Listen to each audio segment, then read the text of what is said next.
শুভেচ্ছা ভাইরা, তোমরা আমাকে শুনতে পাচ্ছ কিনা এটা একটু কাইন্ডলি জানাবে এবং সবাই দ্রুত দ্রুত যুক্ত হয়ে যাবে। 3-4 মিনিট দেরি হওয়ার জন্য একটু দুঃখিত। তো দেখো, আজকে আমরা একটা কবিতা পড়বো আমাদের সিলেবাস যে রুটিন অনুযায়ী। এতদিন আমরা আসলে ইয়েগুলো পড়েছিলাম, ব্যাকরণের প্রায় 4 থেকে 5টা আইটেম আমরা কমপ্লিট করেছি। তোমরা জানো যে আমরা তোমাদেরকে কথা দিয়েছি টেস্ট পরীক্ষার আগে পূর্ণাঙ্গ সিলেবাস কিন্তু আমরা তোমাদেরকে কভার করে দিব। তারই ধারাবাহিকতায় আজকে কিন্তু আমরা একটা গুরুত্বপূর্ণ কবিতা নিয়ে পড়াশোনা করব। ওকে, শুনতে পাচ্ছ? আমরা দ্রুতই শুরু করব, কারণ আজকের ক্লাসটা কিন্তু খুবই ছোট এবং তোমাদেরও যাতে সময় নষ্ট না হয়, যতটুকু প্রয়োজন ততটুকুই আমরা আসলে ভালো করে ফোকাস দিয়ে পড়ার চেষ্টা করব। তো সবাই যুক্ত হলে আমরা আসলে ক্লাসটা শুরু করব। হ্যাঁ,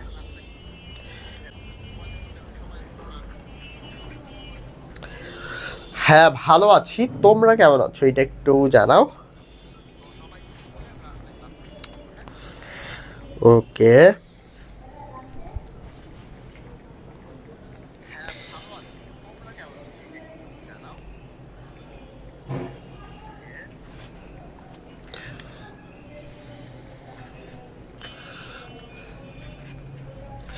খুব বেশি স্টুডেন্টরা যুক্ত হও নাই যতটুকু যা দেখলাম। তো তোমরা হচ্ছে একটু অন্যদেরকে মেনশন করে দাও। ইম্পর্টেন্ট একটা ক্লাস, ছোট কবিতা, মজা পাবা, বুঝতে পারবা সবাই। ওকে, 16 জন যুক্ত হয়েছে, 18 এত কম। আচ্ছা ঠিক আছে, সবাই আসলে যুক্ত হয়ে যাও দ্রুত। 1 মিনিট পরে শুরু করি, কারণ নেটে কি সমস্যা হচ্ছে। এক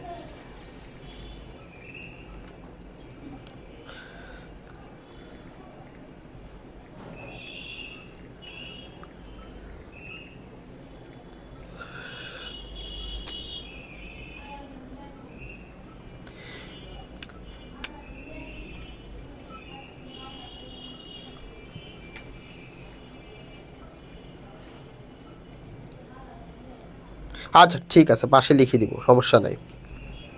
হ্যাঁ, অনেকদিন পর। সো সবাই একটু মেনশন করে দাও, অলরেডি 30 জন যুক্ত হয়েছে। অন্যরা যুক্ত হইলে আমি হচ্ছে শুরু করব, কারণ যদি আগে শুরু করি তাহলে কবিতাই শেষ হয়ে যাবে। এত ছোট কবিতা, বাট এটা একটা সনেট, ইম্পর্টেন্ট কিন্তু। হ্যাঁ, তোমরা কি 35? আচ্ছা ঠিক আছে, আমরা মোটামুটি 50 জন না হলে ক্লাস শুরু করতে পারতেছি না, দ্যাটস ওয়াই 2 মিনিট একটু অপেক্ষা করি আমরা। দেখো, আজকে আমরা কবি ফারুক আহমেদের পদ্মা কবিতাটা নিয়ে একটু পড়াশোনা করব। ওয়ালাইকুম আসসালাম। দেখো, এইখানে মূলত আমাদের যে বড় বড় যে নদী আছে তার ভিতরে কিন্তু পদ্মা অন্যতম, তাই না? পদ্মা ভীষণ খরস্রোতা, এটা তোমরা সবাই কম বেশি জেনে থাকবে। তো এই পদ্মার হচ্ছে 2টা দিক আছে। হ্যাঁ, একটা হচ্ছে নেতিবাচক দিক, তার খরস্রোতা, নিষ্ঠুর দিক। আরেকটা দিক হচ্ছে কি, আরেকটা দিক হচ্ছে কোমল দিক, সজীব দিক। হ্যাঁ, পদ্মা যে তোমার যে প্লাবনের সাথে পলি আসে, পলির দুপাশে যে এলাকাগুলো, সেখানে ভালো ফসল উৎপন্ন হয়। তো একই দিকে পদ্মা, যেমন পদ্মা পাড়ের মানুষ যারা বসবাস করেন তাদের জন্য যেমন হচ্ছে তোমার অভিশাপ স্বরূপ, অন্যদিকে কিন্তু আশীর্বাদ স্বরূপ। এবং পদ্মার যে সুতীব্র গতি বা পদ্মার যে স্রোত, এইটা আসলে আমাদের জীবনের, ধরো যে পর্যায়ে আমরা থাকি না কেন, আমাদের জীবনে যাই হোক না কেন, আমাদেরকে আসলে তোমার সামনে এগিয়ে নিয়ে যাওয়ার জন্য যে শিক্ষাটা প্রয়োজন সেই শিক্ষাটা দিয়ে থাকে। হ্যাঁ, 40 জন হয়ে গেছে। তাইলে পদ্মাটা কি? পদ্মা হচ্ছে একটা নদী যেটার হচ্ছে 2টা দিক আছে, তাই না? একটা হচ্ছে কি পদ্মার ভয়ঙ্কর প্রমত্ত রূপ, আরেকটা হচ্ছে পদ্মার জীবনদায়িনী রূপ, তাই না? এই 2টা রূপ যদি আমরা চিন্তা করি তাহলে ইতিবাচক নেতিবাচক 2টা অংশই আমরা পেয়ে যাব। আরেকটা বিষয়, সেটি হচ্ছে পদ্মার যে গতি, সেটা আসলে আমাদেরকে জীবনে যত বাধা বিপত্তি আসুক না কেন, সেখান থেকে আমাদেরকে সামনে এগিয়ে যাওয়ার জন্য প্রেরণা যোগায়। তো সেইটা কিভাবে আমরা কবিতাটা পড়লে আরো বিস্তারিত জানতে পারবো। হ্যাঁ, ওকে, তাহলে চলো শুরু করা যাক। দেখো, প্রথমে কি বলা হয়েছে? অনেক ঘূর্ণিতে ঘুরে পেয়ে ঢের সমুদ্রের স্বাদ, জীবনের পথে পথে অভিজ্ঞতা কুড়ায় প্রচুর, কেঁপেছে তোমাকে দেখে জলদস্যু দুরন্ত হারমাদ। এই হারমাদরা আসলে কি? দেখো, এই হারমাদরা হচ্ছে, তোমরা দেখে থাকবে আফ্রিকার মাদাগাস্কার অঞ্চল বা এর আশেপাশে, হ্যাঁ, যে তোমার জলদস্যুরা থাকে। ঠিক আছে, এরা কি করে, যে জাহাজগুলো সমুদ্র দিয়ে যায় অনেক সম্পদ নিয়ে কিন্তু সেগুলো যায়, তো সেই জাহাজগুলোকে তারা আক্রমণ করে সব কিছু কেড়ে নেয়। তারা কিন্তু ছোট ছোট বোট কিংবা নৌকা ব্যবহার করে। তো এই হারবাদ হচ্ছে মূলত এক গোষ্ঠীর জলদস্যু, যারা হচ্ছে পর্তুগিজ জলদস্যু। আর তো বুঝতেই পারছো তাদেরকে বলা হচ্ছে দুরন্ত। কেন? তারা তো অবশ্যই দুঃসাহসী। মহাসাগর থেকে তারা আসলে ছিনতাই করে, অথবা যে ধরনের তোমার বলতে গেলে আচ্ছা ঠিক আছে, সবাই আছে, সমস্যা নাই। তাহলে এই যে এরা কারা? হারবাদ। হারবাদ হচ্ছে পর্তুগিজ জলদস্যু, দস্যু গোষ্ঠী। তাইলে এখন আমরা যদি একটু বলি যে এই পর্তুগিজ জলদস্যু গোষ্ঠী অনেক ঘূর্ণিতে ঘুরেছে, মানে কি অনেক সাগর মহাসাগরে তাদের পাড়ি দেওয়ার অভিজ্ঞতা রয়েছে, তাদের অনেক সমুদ্রের স্বাদ নেওয়া হয়েছে, অর্থাৎ সমুদ্রের ভিতরে কি কেমন অবস্থা থাকে তারা কিন্তু খুব ভালো করেই জানে। জীবনে অনেক অভিজ্ঞতা তারা কিন্তু কুড়িয়েছে, তাই না? ঝড় ঝাপটা, মহাসাগরের উত্তাল অবস্থা, সব কিছু। হ্যাঁ, তবুও তারা কেঁপেছে তোমাকে দেখে। এখানে তোমাকে কে? এই যে পদ্মা নদীটা, এই পদ্মা নদীকে দেখে এই যে যারা জলদস্যু তারাও ভয়ে কেঁপেছে। তার মানে এই কারণটা কি? কারণটা হচ্ছে পদ্মা এতই ভয়ঙ্কর, এতই খরস্রোতা, এতই গভীর, বা এতই হচ্ছে তোমার প্রমত্ত রূপ ধারণ করতে পারে, যাতে করে হচ্ছে তোমার এই যে যারা হচ্ছে দুরন্ত হারবাদ জলদস্যু, তাদের জীবনে অনেক সাগর পাড়ি দিলেও তারা পদ্মাকে দেখে ভয়ে কেঁপেছে বা ভয় পেয়েছে। ক্লিয়ার? এইটুকু কার কার ক্লিয়ার? তার মানে কি, এটা হচ্ছে পর্তুগিজ জলদস্যু। হ্যাঁ, পর্তুগিজ জলদস্যু। আচ্ছা, তারপরে আমরা যদি চিন্তা করি এইটুকু, তো তাহলে মূলত কি? পদ্মার প্রমত্ত রূপ। হ্যাঁ, পদ্মার প্রমত্ত রূপ।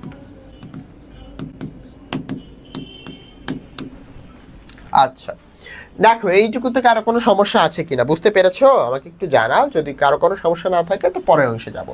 তাহলে এখানে ইম্পর্টেন্ট শব্দ হচ্ছে এই হারমাদ শব্দটা, খুবই গুরুত্বপূর্ণ। হ্যাঁ, খুবই সহজ। তারপরে দেখো তোমার তরঙ্গ ভঙ্গে। তরঙ্গ শব্দটার মানে হচ্ছে ঢেউ। তার মানে পদ্মার ঢেউটা যে ভেঙেছে তার ভঙ্গে, অর্থাৎ তোমার ঢেউ ভাঙা দেখে বর্ণ হয়েছে পাণ্ডুর। তাইলে এই যে তার মানে কাদের? এই যে জলদস্যুদের বর্ণ পাণ্ডুর। এই শব্দটাও গুরুত্বপূর্ণ। পাণ্ডুর মানে হচ্ছে ফ্যাকাশে। হ্যাঁ, ফ্যাকাশে। তাইলে মুখ হচ্ছে ফ্যাকাশে বা ভয়ে চুপসে গেছে। কার? তরঙ্গ ভঙ্গ দেখে। তাইলে পদ্মার যে মানে ঢেউ, এই ঢেউগুলো ভাঙা দেখে এই যে জলদস্যু যারা ছিল তাদেরও মুখ হচ্ছে ফ্যাকাশে হয়ে গেছে। ক্লিয়ার? 3 নম্বর লাইনটা, কেঁপেছে তোমাকে দেখে জলদস্যু দুরন্ত হারমাদ। মানে পদ্মার ভয়ঙ্কর রূপ দেখে জলদস্যু যারা মহাসাগরে ডাকাতি করে তারাও হয়তো ভয়ে কেঁপেছে, এটাই লিখেছেন আর কি। তোমার তরঙ্গ ভঙ্গে বর্ণ হয়েছে পাণ্ডুর, মানে ওই যে যারা জলদস্যু তাদের মুখ ফ্যাকাশে হয়ে গেছে, যে পদ্মা এতটাই ভয়ঙ্কর। ক্লিয়ার?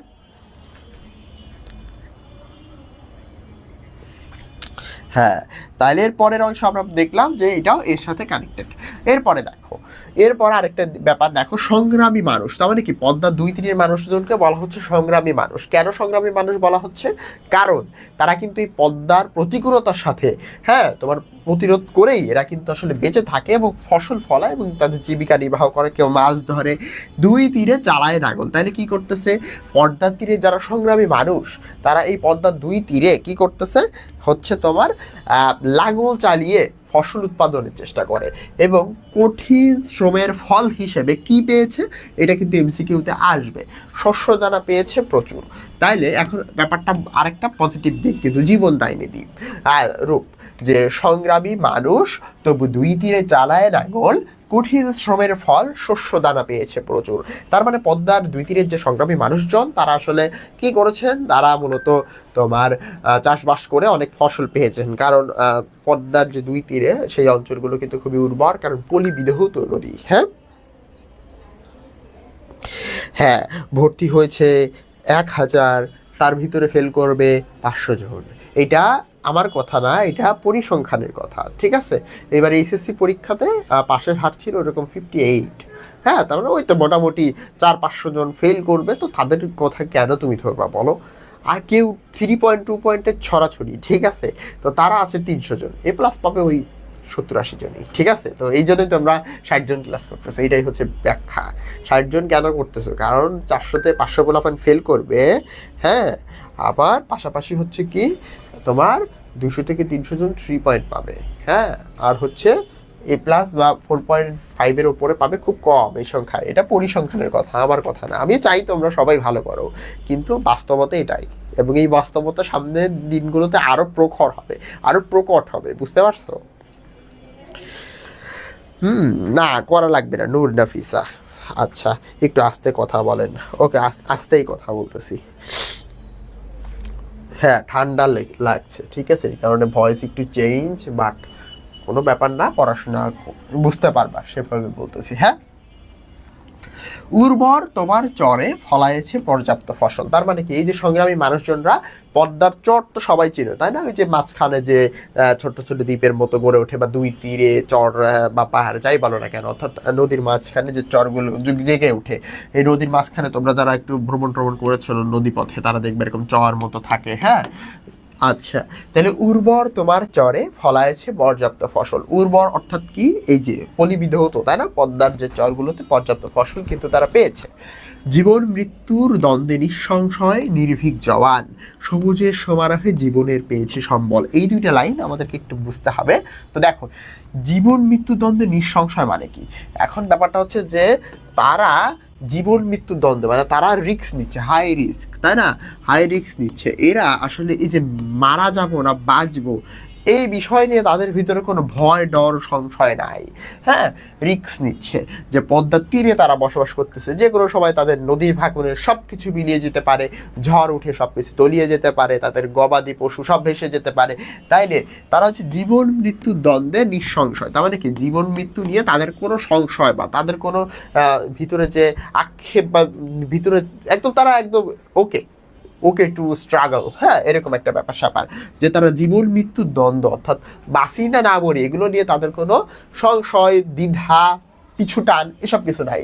তারা কি করেছে, সংগ্রাম করেছে, এবং এই যে তাদেরকে বলা হচ্ছে নির্ভীক জওয়ান। জওয়ান মানে তো বোঝো তোমরা, তাইলে নির্ভীক জওয়ান সবুজের সমারোহে জীবনে পেয়েছে সম্বল। তাহলে কি, এই যারা হচ্ছে সংগ্রামী জওয়ান, তারা কি করেছে দেখো। হ্যাঁ, তাহলে এখন ব্যাপারটা হচ্ছে কি, যে যারা হচ্ছে নির্ভীক জওয়ান, যাদের জীবন মৃত্যু নিয়ে সংশয় নেই, পিছুটান নেই, সংগ্রামী চেতনায় উদ্দীপ্ত, তারা কি করেছে, এই সবুজের সমারোহে জীবনে পেয়েছে সম্বল। এখন সবুজের সমারোহ বলতে বোঝানো হচ্ছে যে পর্যাপ্ত ফসল তারা পেয়েছে, এই ফসলের মাধ্যমে তারা জীবনের সম্বল, জীবনের অর্থ, জীবনের তোমার হচ্ছে রুটি রুজি রোজগার সব কিছু খুঁজে পেয়েছে, এইটাই বোঝানো হয়েছে। এইটুকু কি ক্লিয়ার কিনা একটু জানাবে? হ্যাঁ, এটুকু কি ক্লিয়ার কিনা? জীবন মৃত্যু দ্বন্দ্বে নিঃসংশয়, অর্থাৎ এটা বোঝানো হচ্ছে তোমার, তারা বাঁচা মরা নিয়ে তাদের কোনো পিছু টান নাই, মানে তারা সংগ্রামী, বাঁচা মরা নিয়ে পিছু টান নাই, এইটা একটু বোঝার ব্যাপার। হ্যাঁ, পিছু টান নাই, বুঝছো? হ্যাঁ, পরীক্ষা চলছে। হ্যাঁ, পরীক্ষা আসলে জীবনের অংশ, পরীক্ষা চলছে, পরীক্ষা চলবে, পরীক্ষা আসবে, আবার পরীক্ষা যাবে, আবার পরীক্ষা আসবে, এটা একটা হোল, বুঝছো, এটা একটা লুপ হোল। লুপ বলছো তো তাই না? পরীক্ষা আসলে জীবনটাই আসলে একটা পরীক্ষা, পরীক্ষা থাকবে।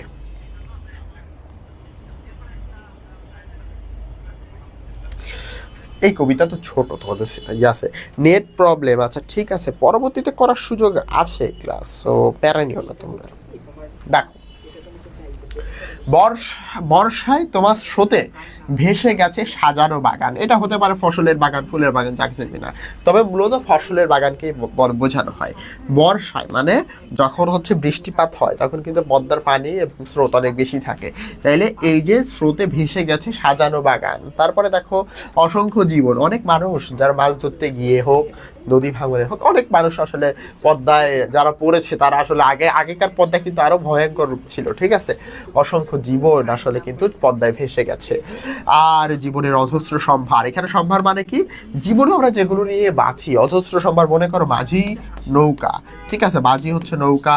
হ্যাঁ, যিনি কৃষক তিনি হচ্ছে মাঠ, ঠিক আছে, এই সম্ভারগুলো কি, যিনি জেলে তার জাল, তো যা কিছু হোক না কেন, জীবনের সম্ভার এগুলো আসলে কি ভেসে গিয়েছে। বর্ষায় তোমার স্রোতে ভেসে গেছে সাজানো বাগান, অসংখ্য জীবন আর জীবনের অজস্র সম্ভার। হে নদী, জেগেছে তবু পরিপূর্ণ আহ্বান।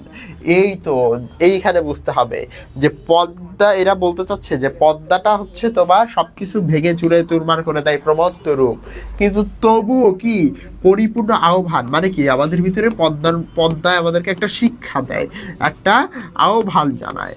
এই আহ্বানটা কি? এই আহ্বান হচ্ছে অদম্য গতিতে ছুটে চলা, সফলতার দিকে, নিজের উদ্দেশ্যের দিকে অদম্য গতিতে ছুটে চলা শেখায়। পদ্মা আমাদেরকে একটা শিক্ষা দেয়, পদ্মা আমাদেরকে একটা আহ্বান দেয়। সেটা কিসের? মৃত জড়তার বুকে খুলেছে মুক্তির স্বর্ণদ্বার। তার মানে কি, একজন মানুষ মনে করো যিনি হচ্ছে জীবনে বহুত আক্ষেপ অবস্থা, এরকম একটা অবস্থা হয়ে গেছে, তার জীবনে কোনো মোটিভেশন নাই, ঠিক আছে, নো মোটিভেশন। তো এই মোটিভেশন যে নাই, তার জন্য মোটিভেশন দায়ী হয়ে আসলে পদ্মা এসেছে। যে মৃত জড়তা মানে কি, যে লোকটা মৃত প্রায় জড় বস্তুর মতো, সেই লোকটা কি পেয়েছে? সেই লোকটা আসলে পেয়েছে এই যে মোটিভেশন, এবং এই মোটিভেশন পাওয়ার ফলে হ্যাঁ, মৃত জড়তার বুকে কি খুলেছে? মুক্তির স্বর্ণদ্বার। তার মানে ব্যাপারটা আসলে এইরকম যে তবুও পদ্মা আমাদেরকে কি শেখায়? আমাদেরকে এগিয়ে যেতে শেখায়, আমাদেরকে সামনের দিকে অগ্রসর হতে শেখায়। ক্লিয়ার? হ্যাঁ, যারা আগেকার সময় আসলে পদ্মার তীরে বসবাস করতো তাদের ব্যাপারটা এরকমই ছিল। তারপরে বলতেছে যে তো জেগেছে তবু পরিপূর্ণ আহ্বান, মৃত জড়তার বুকে খুলেছে মুক্তির স্বর্ণদ্বার। হ্যাঁ, তাইলে যারা হচ্ছে একদম জড় বস্তুর মতো অবস্থায় ছিল, হ্যাঁ, আবার ওইটা এখনো যায় নাই, যাবো আমরা, ঠিক আছে, সুতীব্র গতি এখনো পড়ায় নাই, তাহলে মৃত জড়তার বুকে খুলেছে মুক্তির স্বর্ণদ্বার। তার মানে কি বোঝাচ্ছে? যে যাদের কোনো মোটিভেশন ছিল না, যাদের জীবনে কোনো উদ্দেশ্য ছিল না, তারা পদ্মার স্রোত দেখে মোটিভেটেড হয়েছে। পদ্মার স্রোত আমাদের আহ্বান জানায় একদম ধুয়ে মুছে নতুন করে সুন্দর করে শুরু করতে। ক্লিয়ার? আচ্ছা, তারপরে দেখো বলতেছে তোমার সুতীব্র গতি, তোমার প্রদীপ্ত স্রোতধারা। তাইলে জেগেছে তবু পরিপূর্ণ আহ্বান, এই আহ্বানটা আমরা কোথা থেকে পাই? এই যে সুতীব্র গতি, তারপর আমরা এই গতি থেকে আসলে কি পাচ্ছি? এই যে তোমার আহ্বানটা পাচ্ছি, তাই না? আমরা আহ্বানটা কোথা থেকে পাচ্ছি? গতি থেকে পাচ্ছি। এবং এই প্রদীপ্ত স্রোতধারা, এই স্রোত, এই গতি আমাদেরকে কি শেখায়? আমাদেরকে সামনে এগিয়ে যেতে শেখায়। তো আলটিমেটলি আমরা কি সামারি করতে পারি? পদ্মা একটা ভয়ঙ্কর নদী, এটা দুইটা দিক আছে, একটা হচ্ছে প্রমত্ত রূপ, আরেকটা হচ্ছে জীবনদায়িনী রূপ। তো এইটাই, এবং পদ্মা আমাদের জন্য কি হতে পারে? মোটিভেশন নিয়ে আসতে পারে, জীবনের পথে আহ্বান হয়ে আসতে পারে। হ্যাঁ, তবুও পদ্মা যদিও ভয়ঙ্কর, তবুও তার স্রোত, তার গতি আমাদের জন্য পরিপূর্ণ আহ্বান হয়ে উঠতে পারে, কিংবা মৃত জড়তার বুকে মুক্তির স্বর্ণদ্বার খুলে দিতে পারে। তাই আশা করি বুঝতে পেরেছো, এটা ছিল পদ্মা কবিতার সামারি। ক্লিয়ার? তাহলে এই পদ্মা কবিতার কোনো অংশ নিয়ে কারো কোনো সমস্যা আছে কিনা আমি তোমাদেরকে 30 সেকেন্ড সময় দিচ্ছি, একটু দেখে নাও। সামনে বইটা থাকলে বই থেকে দেখতে পারো, এবং পরবর্তীতে আমরা পাঠ পরিচিতি পড়ে আজকে ক্লাস শেষ করব। আর তোমাদের এইচডাব্লিউ কি? তোমাদের এইচডাব্লিউ হচ্ছে সকল বোর্ড বা বিভিন্ন কলেজে আসা কোয়েশ্চেনগুলা, এমসিকিউগুলো তোমরা একটু প্র্যাকটিস করবা পদ্মা কবিতা থেকে। দেখবা এই যখন তুমি এইগুলা ক্লিয়ারলি বুঝতে পারবা, তখন দেখবে এমসিকিউতে তোমার বাঁধবে না। এবং সব ধরনের এমসিকিউ ক্লিয়ার করবা, জ্ঞানমূলক, অনুধাবন, প্রয়োগ, উচ্চতর দক্ষতা সবগুলোই আসলে প্র্যাকটিস করবা একটু। হ্যাঁ, সুতীব্র, হ্যাঁ সুতীব্র মানে হচ্ছে অনেক বেশি গতি। সামারি দেখো, সামারি, পদ্মা অনেক ভয়ঙ্কর, তার দুইটা রূপ আছে, একটা হচ্ছে বিনাশকারী, আরেকটা হচ্ছে জীবনদায়ী। বিনাশকারী কোনটা? সব কিছু টেনে চুনে নিয়ে যাওয়া, অনেক গতি, অনেক ভয়ঙ্কর নদী। আরেকটা হচ্ছে দুপাশ খুব উর্বর, যারা সংগ্রাম করতে পারে তারা প্রচুর ফসল পায়, এই আর কি। আর পদ্মা আমাদের জন্য মানে আহ্বান হয়ে আসে, এবং আমাদের জন্য মোটিভেশন হয়ে আসতে পারে, কারণ তার গতি, তার যে স্রোত আমাদের জীবনে চলার পথে এগিয়ে যাওয়ার জন্য মোটিভেশন দেয়। ইতিবাচক আর নেতিবাচক দিক, হ্যাঁ দুইটাই আছে, এটা সত্য। ক্লাস শেষ না, কবিতা শেষ। দেখো পাঠ পরিচিতি পড়বো। ফররুখ আহমেদের পদ্মা কবিতা, এটা হচ্ছে কাফেলা নামক কাব্যগ্রন্থ থেকে সংকলিত হয়েছে। কাফেলা 60টি সনেটের সমন্বয়ে রচিত, সংকলনভুক্ত কবিতা 5 সংখ্যক সনেট। তাহলে এটা হচ্ছে 5 নাম্বার সনেট। হ্যাঁ, সনেট তো সবাই চিনি আমরা, যে দুইটা অংশ থাকে। হ্যাঁ, একটা হচ্ছে ভাবের প্রবর্তন, আর একটা হচ্ছে ভাবের বিস্তার, তাই না? সনেট বাংলা ভাষায় সনেটের প্রবর্তন কে করেছেন? মাইকেল। তো এইগুলো সবাই আমরা ছোটবেলা থেকে পড়াশোনা করে আসতেছি, এইটা পরীক্ষায় আসে এবং এই কাফেল এটাও আসে। দেখো, নদীবার্ষিক বাংলাদেশে ছড়িয়ে আছে অসংখ্য নদ নদী, এদের মধ্যে পদ্মা হচ্ছে সবচাইতে বড় বা সর্ববৃহৎ। পদ্মা কবিতায় এই নদীর দুই রূপ প্রকাশিত হয়েছে। আমরা এটাই বারবার বলতেছি যে দুই রূপের একটা হচ্ছে ভয়ঙ্কর বা প্রমত্ত রূপ, তাই না, যা দেখে বহু ঘোড়ার অভিজ্ঞতায় ঋদ্ধ দুরন্ত জলদস্যু যারা তাদের মনেও ভয়ের সঞ্চার হয়। অন্যদিকে আবার পদ্মার যে পলি তো বোঝো, তাই না, কাদা, মানে পদ্মার পানির রংটা কি আসলে কর্দমাক্ত, তাই না, কিছুটা পলি তো বোঝো, ওই যে উপরে যেটা ভেসে বেশি একটু মাটি মাটি থাকে, তাই না। তাহলে ওই যে পদ্মার পলিতে প্লাবিত হয়ে এই দুই পারে উর্বর ভূমি মানুষকে দিয়েছে পর্যাপ্ত ফসল, জীবনদায়িনী সবুজের সমারোহ। আবার এই পদ্মায় বর্ষাকালে জলস্রোতী স্ফুত হয়ে ভাসিয়ে নিয়ে যায় মানুষের সাজানো বাগান, অর্থাৎ চাষের জমি, ঘর, এমনকি জীবন পর্যন্ত। সেই ধ্বংসস্তূপের ভেতর থেকে আবারও প্রাণের স্পন্দন জেগে ওঠে পদ্মাকে ঘিরেই। দেখো কত কিছু হয়, তারপরে পদ্মার মানুষগুলো কিন্তু ওই অঞ্চলে ওইভাবেই বসবাস করতে থাকে। তাইলে পদ্মা হচ্ছে কখনো ধ্বংসাত্মক, আবার কখনো হচ্ছে কল্যাণময়ী হয়ে এই দেশের জনজীবনের সাথে একাত্ম হয়ে আছে। তাইলে তো এই এত ধ্বংস করার পরেও এই লাইনটা কিন্তু বোঝার আছে। দেখো, প্রাণের স্পন্দন জেগে ওঠে আবার পদ্মাকে ঘিরেই।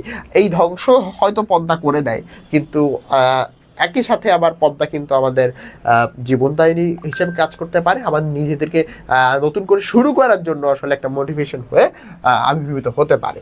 তো দেখো, পদ্মা একটা সনেট কবিতা, চতুর্দশপদী। এখানে কিন্তু আসলে সনেটে 14টা করে মাত্রা থাকলেও এখানে কিন্তু 18টা করে পাবা। দেখো, 18টা করে পাবা। এই 1 2 3 4 5 6 7 8 9 10 11 12 13 14 15 16 17 18, দেখছো, 18টা করে কিন্তু পাবা। নিচের গুলা বাদ দিতে হবে, আকার রস্যিকার বাদ দিতে হবে। তো এইগুলো এরকম 18টা করে। এটা কিন্তু এত সহজ না, মানে কবিতাটা ছোট দেখতে মনে হচ্ছে, বাট এটা মেলানো ব্যাপার ছিল কিন্তু। হ্যাঁ, 1 2 3 4 5 6 7 8 9 10 11 12 13 14 15 16 17 18। হ্যাঁ, যুক্ত বর্ণগুলোকে একটাই ধরতে হবে এবং আকার ওকারগুলোকে ধরা যাবে না। তাহলে বুঝতেই পারতেছো এটার মিলবিন্যাস হচ্ছে 18 মাত্রার। হ্যাঁ, তো এটাও কিন্তু বেশ গুরুত্বপূর্ণ, কিন্তু সনেটগুলো সাধারণত 14 মাত্রা হলেও এটা 18 মাত্রার। এবং মিল বিন্যাসটা একটু বুঝাই, দেখো মিল বিন্যাসটা হচ্ছে এটা, ক খ ক গ ঘ খ, তাহলে এই যে ক, এই যে দ, এটাকে আমরা ধরতেছি ক। আবার দেখো এই যে এটাকে হচ্ছে আমরা ক ধরতে পারতেছি। আবার এই যে র, এটাকে আমরা কি ধরছি, দেখো এই যে খ ধরলাম। হ্যাঁ, র আবার খ ধরলাম। এইবার এইখানে দেখো, এইখানে আবার এই রটাকে খ আসছে, এইখানে আবার হচ্ছে রটা খ আসছে, মাঝখানে কি যাইতেছে, গ যাইতেছে। দেখছো, পরেরটা কি হয় দেখো, গ খ, এই দেখো এইখানে গ, এইখানে গ, এর মাঝখানে আবার ঘ আসতেছে। তো দেখো, ক খ খ, মানে ক ক খ, খ খ গ, গ ঘ ঘ, মানে এত সহজ না কিন্তু পদ্মা কবিতাটা লেখা, বুঝতে পারতেছো? বোঝা গেছে যে এই এই মিল বিন্যাসটা কারা কারা বুঝতে পারছো, আমাকে একটু জানাও তো মিল বিন্যাসটা। আর লাস্টে দেখো ঘ ঘ উ, দেখো এই যে ন ন, তাহলে এটাকে কি ধরতে পারে, ঘ, এটাকে ঘ, আর এটাকে উ। চমৎকার একটা মিল বিন্যাস কিন্তু। এবং ফাইনালি আমাদেরকে লাস্টেরটা হচ্ছে উ উ, লাস্টেরটা মিলাই নেয় এভাবে 2 লাইন দিয়ে শেষ করে দিয়েছে, বুঝছো? মিল বিন্যাসটা কাটা কাটা ধরতে পারছো বলো, লাস্ট যে শব্দটা, হ্যাঁ, বা লাস্ট যে অক্ষরটা, এইটার উপর বেস করে।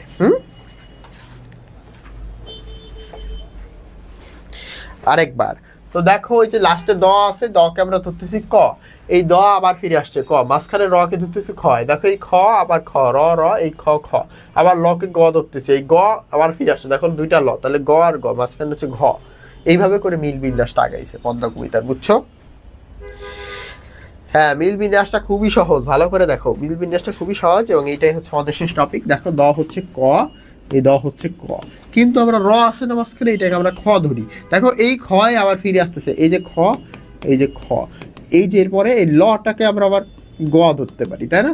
আবার দেখো এই লটা আবার দুইবার ফিরে আসছে গ, তাহলে এইবার এই গ, এইটাকে ঘ ধরতে পারি। এইবার এই ঘ আবার ফিরে আসছে, এই ঘ আবার ফিরে আসছে, তাহলে এইটাকে আমরা উ ধরতে পারি, রটাকে, আর লাস্টে ও আর হচ্ছে উ।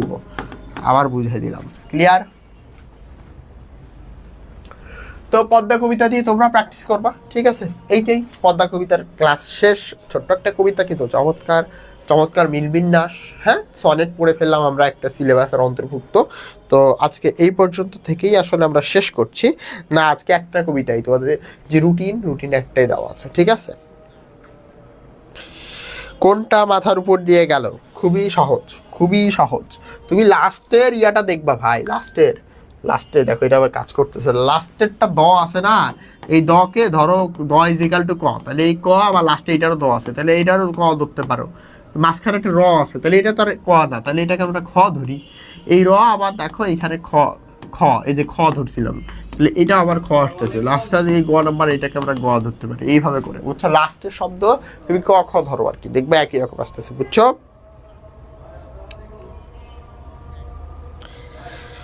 ক্লিয়ার হয়েছে কিনা? তাহলে আমাদের এই কবিতা কিন্তু এখানেই শেষ, এবং পরবর্তী দিনে আমরা পড়বো হচ্ছে সুচেতনা কবিতা। হ্যাঁ, সুচেতনা কবিতা পড়বো।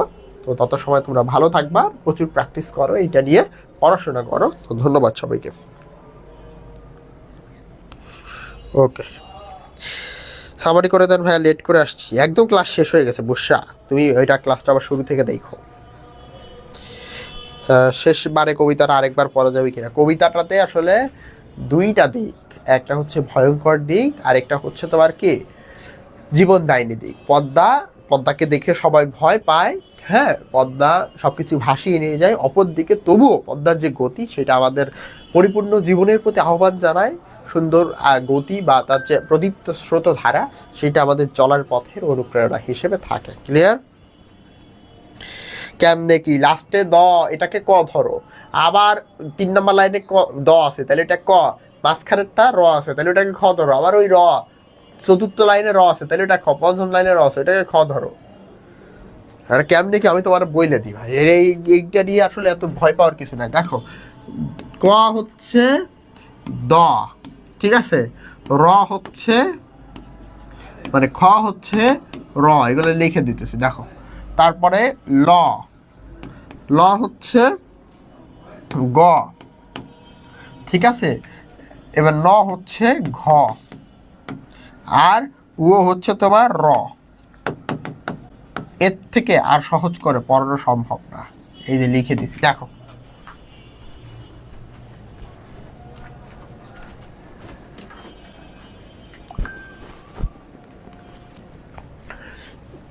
রাফিদ ভাই পড়াইছে, কিন্তু তোমাদের ওই যে অনেক আগে, ঠিক আছে, তো আবার আছে আর কি। ওকে, তাহলে ধন্যবাদ।